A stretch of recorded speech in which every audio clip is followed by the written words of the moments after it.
So our next speaker will be Olga Troyanskaya, who's a professor at the Louis Sackler Institute for Integrative Genomics and the Department of Computer Science at Princeton University. Thank you so much. Yeah, it will take me a moment, sorry. We're doing very cool deep learning, but apparently getting Max to work with this AV system is more complicated. So hold on 1 second. Uh-oh. We did try it, it worked. Should I try it again? Oh.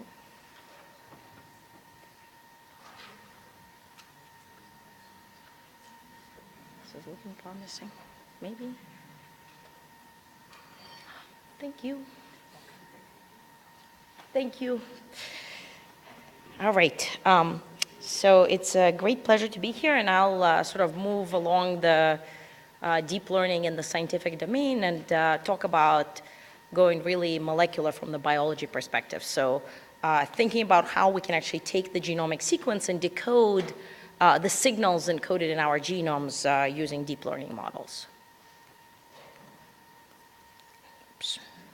All right, so why do we even bother to do this, right? And my guess is that you've all invariably have driven by these big signs that are advertising your local hospital. There's certainly many of them in New York where they're going to treat your cancer and treat a patient in a patient-specific way and look at your genome and look at their genes, et cetera. So the era of precision medicine has been, at least according to our advertising industry, here for a long time. And what that means is essentially not treating everyone with diabetes as a general sort of blob population that all has the same disease, but actually subtyping people based on their genetic signals in their DNA and using that information to, at the very least, treat them in a much more effective ways. And we know this is true and this is important. And in the longer run, actually developing drugs targeting specific subpopulations of patients and being able to treat and diagnose diseases in a way previously impossible if you just look at basically phenotypes, at the way that people present clinically. And so what that means practically in the case of what I'm talking about is that we want to take complex human diseases, and that basically means the variety of diseases that you would think about, everything ranging from autism to hypertension to cancer to diabetes, and we want to be able to figure out in the human genome, and this is actually the human genome at the Wellcome Trust, where it's literally printed out by chromosome in these giant binders, printing out the sequence. We want to be able to figure out where does predisposition for autism, which is known to be 60 to 80% heritable, where in the DNA of this child is the signal that shows us that that kid is predisposed to having autism. And same thing for hypertension. Now, why is this hard? Because when we open one of those binders, this is what it looks like. It looks like this 3 billion letter long sequence of A, T, C's, and G's with no punctuation, no words, nothing, right? So it's a pretty challenging problem to figure out how does that correspond to specific signals for particular predisposition for disease. It also is actually, for those of you who are generally precision medicine motivates people pretty well, but if you're more interested in fundamental biological question, this is fundamentally, of course, really critically important for us to understand because our genome underlies the complexity of us as a human organism, right? It's the same genome in your brain cells as it is in your liver cells. How is it that the cells in your brain know to turn on different proteins than the cells in your liver when the genome is exactly the same? Right? So somewhere that entire program that makes your brain cell a brain cell and your liver cell a liver cell is predisposed. And of course, that's really critical as well for understanding evolution and all sorts of fundamental questions about life, in addition to, of course, very practically important questions about medicine. So what do we know about the genome? We know some things. We know approximately where genes are for the most part. We know some, so this blue guy is a gene. We know some signals that tell us where the genes and how the genes are turned on and off. And we know very little overall about the genome. So the genes, which is what you usually think about unless you're a biologist about DNA, take up about 1.2% or so of the genome. The rest is what hopefully now is no longer called junk DNA. I think everyone certainly in biology knows this, but it's the rest of the genome. and the rest of the genome encodes many things, one of the most critical of which is telling the genome and the cell when to turn on and off certain genes. And that's basically a large fraction of what makes your liver cell a liver cell and your brain cell a brain cell. And unfortunately, we don't actually know how to interpret the vast majority of that. We know a lot in the past, most of that we've learned in the past 10 to 20 years, but we still don't know what the majority of mutations in the genome, what their consequence will be. So I'm going to talk today about how we can take the genomic sequence and try to interpret what we actually can understand from how does a single letter change actually affect gene regulations. How does a single mutation anywhere in the genome affect which genes are turned on and off in that particular cell? And of course, which of those mutations are actually functional, right? Many of them are not going to cause any difference. And some of them will cause biochemical changes, but will actually be responsible, for example, for the fact that my hair is curly and some of you have straight hair, but others will predispose you to Alzheimer's or cancer. So how do we predict that? Completely from the sequence. And furthermore, can we actually understand what are the signals in those genomic sequences that are controlling gene expression? That is, again, which genes are turning on and off in specific tissues and cell type. So basically, can we decode those signals that the liver cells are getting to know to turn into a liver cell? And of course, that's critical to understanding what goes wrong in disease as well. And of course, I'm talking here because I'm going to hopefully convince you that we can train deep learning models that can learn some of those signals encoded in the genome.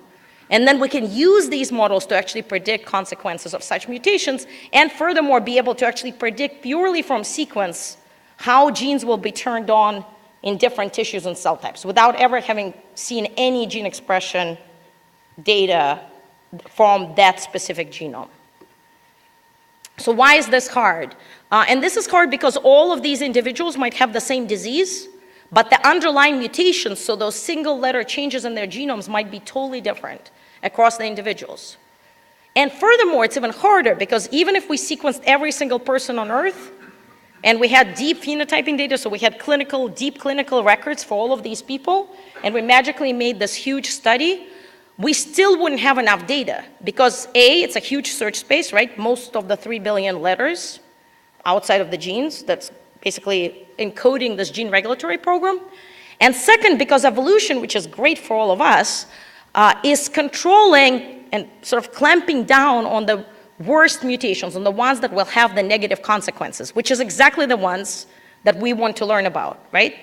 So a lot of the strongest negative mutations we're never going to see, even if we sequence every person on Earth, because it was embryonic lethal. So it was one of those about estimated 80% of pregnancies that never end in a birth. So how do we deal with this? What we want is we want to be able to essentially learn a model. And this has been, if you've ever taken a biology course, you've learned this model. We know how to, for the most part, it's not completely solved, but we know for the most part how to interpret a single mutation. So here's a T to A change inside a gene, right? We know that some of those mutations, we literally have a textbook. If you pull out any genetics textbook, there will be a table that will tell you what a single letter change means in terms of the protein sequence, and then it's not completely solved, but we can have very strong predictions and a lot of times complete knowledge about the fact that, for example, that single letter change means that we have a very shortened protein, and that pretty much guarantees that it's dysfunctional. So what about the other 99 almost % of the genome? What if we have what we call a non-coding variant, right? A variant that's causing a change potentially in the regulation. So that change is going to be manifested through the complex biochemical network of different factors that bind to DNA and modify DNA as well as the proteins that bind to DNA and control which genes are turned on and off and their levels, right? So that's what's called the chromatin code. So chromatin is basically this complex biochemical system that's controlling what's being turned on and off in DNA. And what we want to be able to do is we want to be able to learn a sequence model that can understand signals in the genomic sequence that are guarding and telling us telling the cell what the chromatin organization is going to be of all of these different proteins and other factors and modifications that's going to turn on and off these genomic expression signals. And why this is hard, again, is that you have to do it without having any mutational information, right? The ideal thing that you want is to have a person's sequence, right? Know that here, we sequence all of us here. Whenever somebody has a T in this particular location, they're healthy, and whenever they have an A in this particular location, they have a higher predisposition for diabetes. That's easy to learn, right, in this sort of supervised setting. And as I explained, that we don't have. So given only one genome, no mutational information, can we actually learn these sequences? So we've built this model. We actually used convolutional neural nets, which of course you standardly would recognize from imaging, and, but have been actually very successful in this particular task in biology. And the reason, just to give you, of course, you all know about convolutional neural nets, but I want to give you a sense of why they're so useful for our problem. So, of course, how do we set this up as an unsupervised problem? We kind of flip it and think of it as a supervised problem just along the genome. Because along the 3 billion letter sequence of the genome, there are potentially many, many examples of these various biochemical signals or DNA sequence signals that are underlying specific biochemical events, such as, for example, binding of particular proteins, then turn on expression of other genes, so they're called transcription factors. So if we just slide the convolutional neural network along the genome, it's likely to see many examples of various sequence signals for every particular type of biochemical event. And we do have experimentally many, many reads of these biochemical events from large programs sponsored by NIH. We don't have a genome match to any of those, right? We just have a read of each of those chromatin biochemical events across the genome. And we have one genome that we're training the model on. So essentially, we're going to slide this convolutional neural network along the genome, and because it's hierarchical, the hierarchical structure allows us to capture various contexts, right? So it allows us to capture the context of the sequence beyond that single nucleotide that we eventually will be predicting the impact on. And that's really important biologically. We know that from biology as well. The interaction of sequence features is critical, and it's encoded by the multi-layer nonlinear transformation that allows us to look at different sequence features, which of course are controlling different of those biochemical molecules that are controlling gene expression. And we do know from biology, while we don't actually know a lot about how they interact, it is very much known that there is quite an intricate interaction space there. And of course, a lot of the power of these models for being able to make predictions is coming from learning these interactions. And finally, the multitask prediction at the end allows us to share information between these features as well as between cell types. So we actually train this model on data coming from various cell types, and you can actually allow cells for which there's way less experimental data to gain some information and predictive power based on their similarity for other cell types that have more experimental data. Oops, I keep forgetting this, doesn't it? And at the end, once you have the model, this is what you're trying to do. You're trying to, given a, eventually, this is not yet by any means at the clinical level, but eventually, given a person's genome, you should be able to see that if there's this change from A to C in the particular position, the deep convolutional neural network model that's trained will give you specific predictions of how it affects thousands of different biochemical features and the types of features that we think about, those of you in the audience who are biologists, specifically histone marks, how open DNA is, and particular proteins, transcription factors that bind DNA and control gene expression.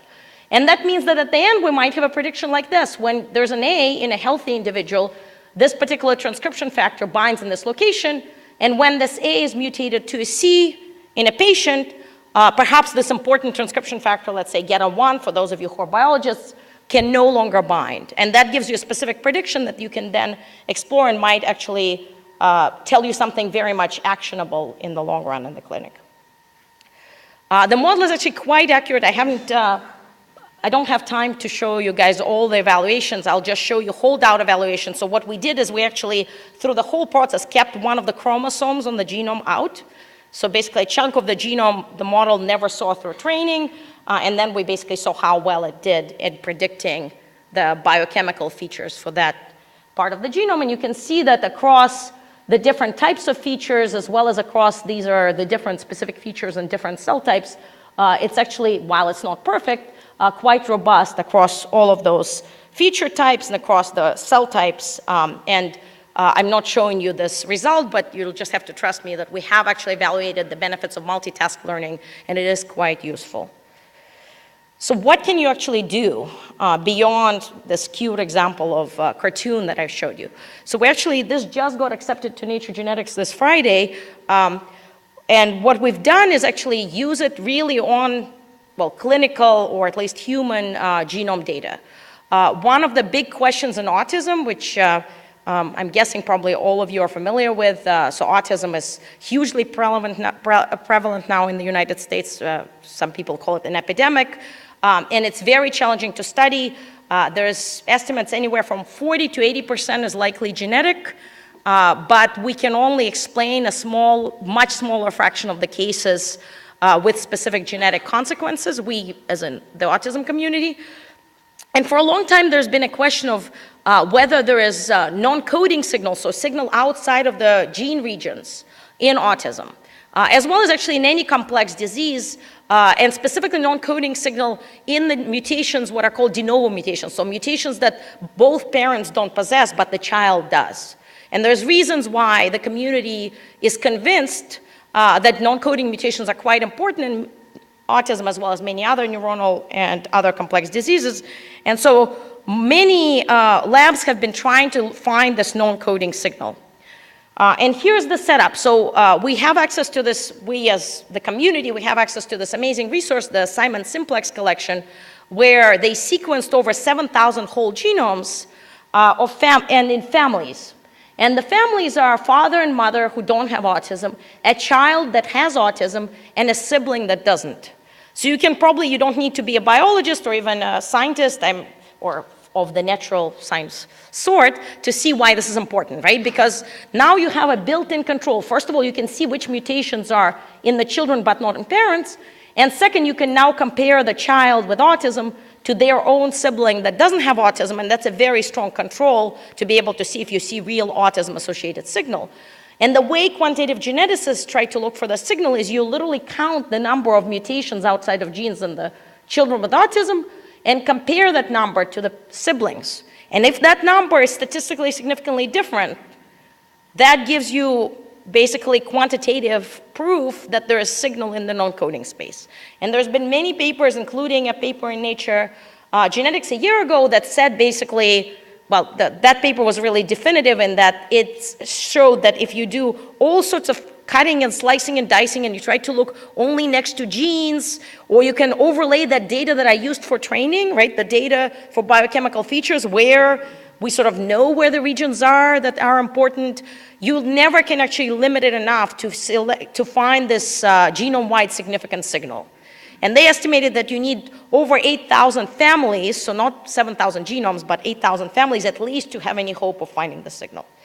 So we asked this question differently. We said, well, we have this deep learning model that predicts which mutations are likely disease-associated, right? It knows nothing about autism. It just knows what disease mutations look like in the biochemical space. And so what if we, instead of asking how many mutations these children have, say, well, could it be that the autistic kids just have more impactful mutations, ones that are more likely to be disease-causing, right? So it's not so much the number that matters, but the impact. And it turns out then you do see a genome-wide significant signal. So if you just literally look at all variants, you do no filtering whatsoever, you just look at every mutation that the children have that the parents don't have, you see a significant difference in how disease-like they are between the probands and the siblings. And that signal increases as you look at gene subsets, areas or gene subsets that are more likely to be disease-associated. So you see there's even more signal if you look at mutations that are close to genes. You kind of expect those to be more likely to be really having functionality, as well as if you look close to genes that from other studies, from evolutionary conservation studies, are likely to be disease-associated genes. And we see this independently with a model trained to look at what I've been talking about so far at the DNA, basically transcription, so at turning genes on and off. We also see the same exact pattern for an independent model that's trained actually at once you made what is called an RNA, basically a copy of the gene that's going to eventually become protein, there's a lot of processing that happens. And so we have a model that's focused on that processing, and that model sees exactly the same sort of signal in a very different biological space. Furthermore, we can actually test this experimentally, right? We can look at specific mutations that the model predicts to be important and compare what happens if we actually literally look at the same exact sequence where we only change that one letter that is different between the autistic kid and their sibling. Now, of course, we can't change that in humans for many, many obvious reasons. So we can't prove that it's necessarily what is driving autism, but we can ask a simpler question: is this actually regulating gene expression of the gene?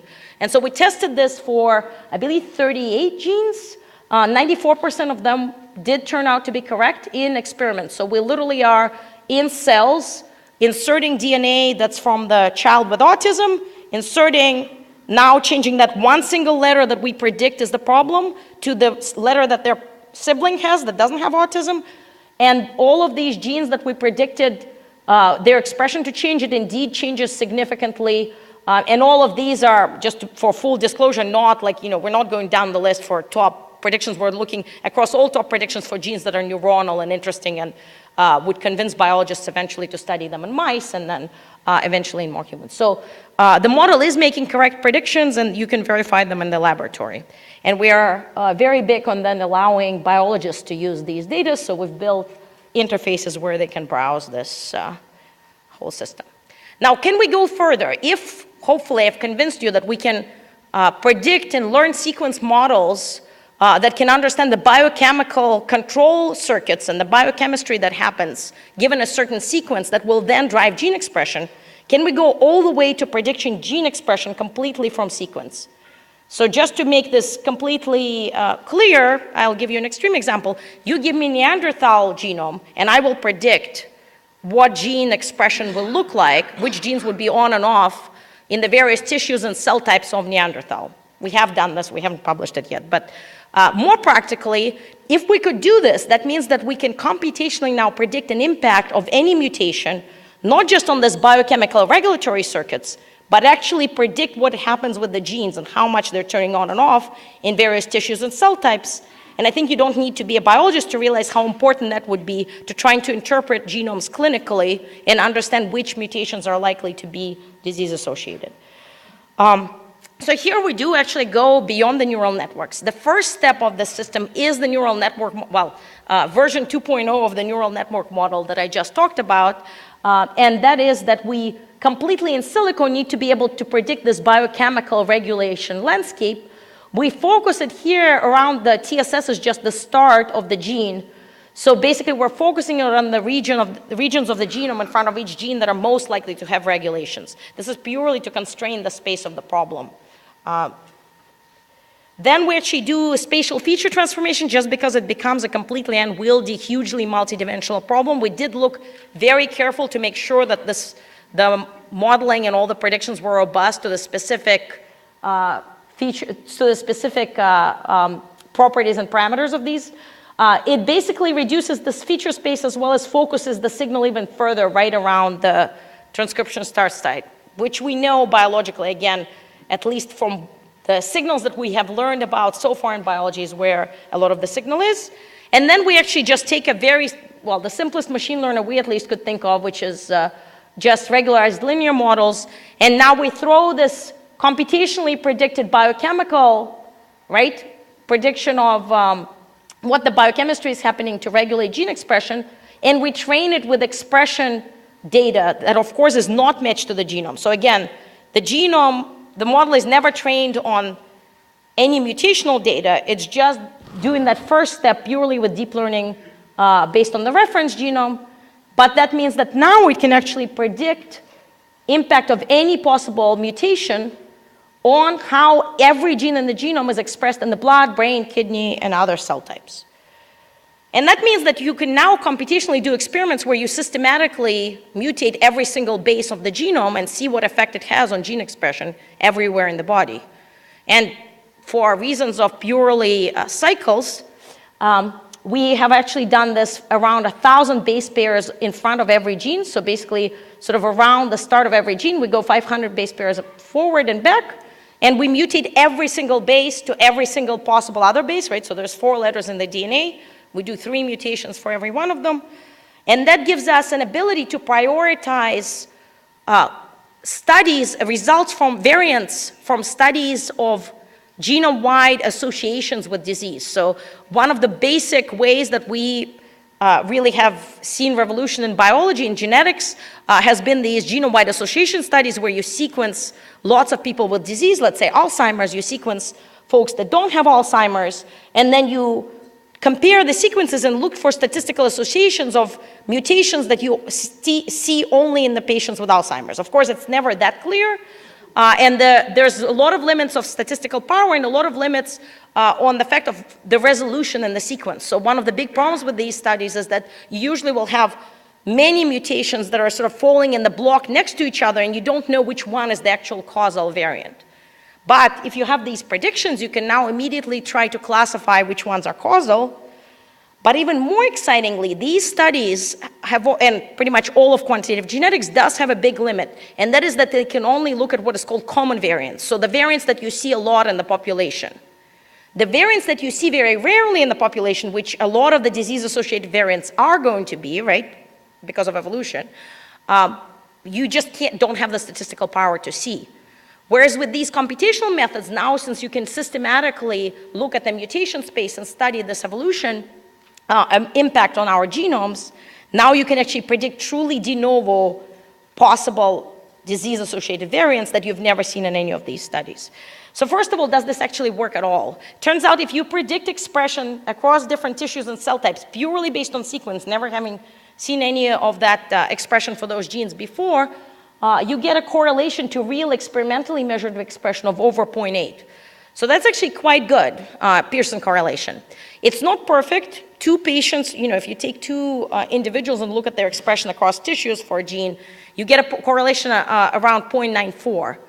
But given that we're not integrating anything about environment, right, we're just looking at the genome, we're not using anything about mutational information, it's actually quite amazing that these models can do that. And we can actually near perfectly predict variants that people experimentally have identified from quantitative genetic studies to be driving gene expression changes across different tissues. Now, can we actually do this prioritization of variants that I told you about, where for a single disease, so in this case, we're actually looking at a variants around this particular gene called RGM. It's an important gene related to immune function. We basically actually tested all of our predictions in the immune space because our top predictions were all for immune space and completely didn't agree with the literature. So we said, well, are we right or is the literature right? So we took out these very large consortia, and there were 5 different papers, 5 different huge NIH-funded consortia that looked at 3 different diseases across these 5, Crohn's, colitis, and IBD. And they found these variants next, so basically mutations next to this particular gene that they thought one of those 5 mutations, each one of them claimed one of those 5, was the driving variant, basically the variant that was causing these people to get predisposition for a particular immune disease. Our predictions, our system expecto predicted a variant in that same region that was different from all 5, so it was this orange blob. Turns out when you go in the lab and you actually test which of the variants drives expression of the gene, none of the GWAS predicted variants actually drive significant differential expression, whereas our predicted causal variant does. And you see the same exact picture for Beckett's disease next to a different gene, CCR1, and the same exact picture for chronic Hep B-associated variant next to the HLA-DOA locus. So it really is a very useful way to use these deep learning models to learn sequence signals, to predict effective variants of expression, can allow you to actually prioritize which of these variants are really causal as opposed to just sort of hitchhiking a ride on the true causal variants in a way that's actually better than basically biologists could do by eye. Because these studies just give you, a region and a bunch of variants, and then they look at lots of information from that they might have a guess about prior information, about other types of, where things are binding in that region, and try to guess the causal variant. In this case, looking at with these models systematically makes a big difference. For those of you in biology space, we do have a framework for basically learning these models, for retraining these models, basically any sort of sequence-based deep learning models, for sharing them as well. That's a free open source library. The paper will be coming out in Nature Methods very soon, but it's completely available already. And you can look at all the variants that we have predicted impact for on the browser as well. Finally, I'll just flash a couple of slides at you just to say that while deep learning has really transformed the space of predicting impact on genomes, because it really allowed us and others in the community now to make predictions at single nucleotide resolution and to be able to really learn without these prior mutational data. It is not a solution for everything in biology, unfortunately. So it is, of course, important. I think this is no news to all of you, but I do think it's very important to think about the problem and to see for which problems it's the right solution, for which problems it's going to be something where you'll overfit and end up generating whatever you want to generate. And in biology, this is perhaps especially challenging because it is a very complex, highly correlational system, and it's very easy to make predictions that technically look good, that verify well, in all sorts of very careful hold-out experiments, et cetera, but in reality you're actually just using something that's correlated to the true thing that you're trying to detect and just showing you the same thing over and over again. And so, for example, we use Bayesian networks to generate models of how genes interact once they are expressed in different tissues and cell types, and that's our human-based systems that shows these networks, and we do quite a few experiments to verify this. So just to conclude, I've told you about a deep learning algorithmic framework for predicting effect of any non-coding mutation in the genome with single nucleotide resolution, and how we can go further than that to predict tissue-specific gene expression across hundreds of tissues, and of course all 25,000 or so genes. Finally, deep learning is not the only game in town, but we really could use more folks like you who are thinking deeply about the challenging questions at the forefront of deep learning, especially, for example, for biology, as you've probably gathered already from the physics and chemistry talk. We would be very interested in interpretability of these models, as well as, of course, performance. I mean, we're still just about 5% through the genome. We've done 1%. We're chugging through this, but it's very slow, of course, once your system is so big. And I don't do any of this work, but I think I've had everyone acknowledged throughout. I just go around and give PowerPoints, well, I guess keynote talks at this point. But I have an amazing group of computer scientists, biologists, engineers, et cetera, who are all working to look at these problems. Thanks very much.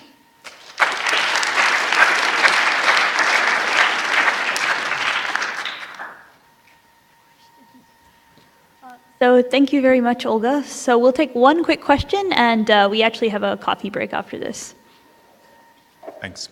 Olga, that was interesting and informative. Thanks. I have one kind of naive question. When you use a sort of convolutional infrastructure, I guess I tend to think of that as being paired with situations where we know that the signals of interest are localized and can be studied or represented using linear combinations, and I'm just confused about why a local linear combination is a good thing to do on base pairs. Why do I want something linear? Shouldn't I be using a local operator that takes products or takes other combinations? And can we build a new kind of deep net that uses those operations? So it's a very good, actually very interesting question. So sort of let me do the localized first and linear second. So the localized, I think you probably know, but I'll just do it because not everyone does. So the localized makes a lot of sense here because we do know that DNA, there's certain features that we've known about, although we know that we don't know most of the features, but we know there are features in the DNA that are locally distributed. We are not right now addressing that there are actually features on the DNA that are very far acting. And that is not yet fully captured by these models, but a lot of the signal, and no one really knows what a lot means, but a lot of the signal is very local and probably involves interactions in the local context, but not tiny local context. So our windows, for example, are 1,000 base pairs to 3,000 base pairs, depending on the model, and that's really critical. You do not get performance nearly as good if you start looking at like 100 base pair windows. So the linear part, I completely agree. Conceptually, you would think it shouldn't be linear. It turns out that we've tried it in the deep learning context. We've tried it actually, we've asked this question in the, the networks, the other networks, right? The gene interaction networks context where it's a totally different math, but also the question where you expect the problem not to be linear at all. We've done it in the context of predicting with support vector machines genes associated with disease from expression data. Again, absolutely cannot be linear. And over again, we see that linear models that are sufficiently flexible tend to outperform other models. My guess is that it's just because we're not in the last 5% of the problem, right? Like given what data we have and how much signal, we're sort of, who knows, let's say be optimistic. We're at 50% of predicting the signal, not counting environment. And we can probably get another, I'm totally making up numbers, but 20% more with linear models and by just integrating large, but then it will really matter how these interactions. But right now, basically the data is not of resolution to really care about nonlinearity. That's my intuition, at least. And the remaining piece would be, why should the operations be translation invariant? But maybe we should leave that for the break. That sounds good. Yeah, thank you guys so much. I'll let you